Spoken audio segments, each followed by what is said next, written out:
તો બીજી તરફ સૌરાષ્ટ્રમાં પણ મેઘરાજા મન મૂકીને વરસી રહ્યા છે। ભાવનગરમાં પણ મેઘરાજાની તોફાની બેટિંગ જોવા મળી છે। તંત્રની પ્રી મોન્સૂન કામગીરી જે મોટા ઉપાડે કરવામાં આવતી હોય છે, પરંતુ તેની પણ હવે પોલ ખુલી ગઈ છે। બીજી તરફ સામાન્ય વરસાદની અંદર જ ભાવનગરમાં પાણી જ પાણીના દ્રશ્યો છે તે અત્યારે જોવા મળી રહ્યા છે। આરટીઓ સર્કલથી જ્વેલર્સ સર્કલ જવા માટે પણ રોડ પર પાણી ભરાઈ ચૂક્યા છે। સર્વિસ રોડ ઉપર પણ ઘૂંટણસમા પાણી ભરાઈ ગયા છે। ઠેર ઠેર પાણી ભરાતા વાહન ચાલકોને પણ હાલાકી પડી રહી છે। બીજી તરફ સામાન્ય વરસાદની અંદર જ રસ્તાઓ ઉપર પાણી ભરાઈ જતા લોકો પણ રોષે ભરાયા છે।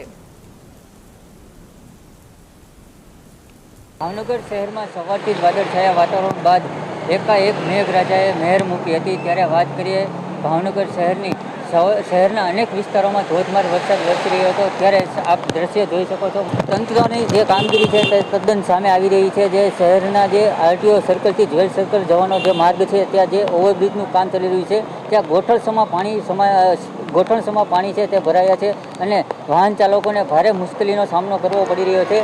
ત્યારે તંત્રએ જે પ્રી મોન્સૂનની કામગીરી કરી છે તે માત્ર કાગળ ઉપર જ હોય તેવું સ્થાનિકો દ્વારા કહેવામાં આવી રહ્યું છે।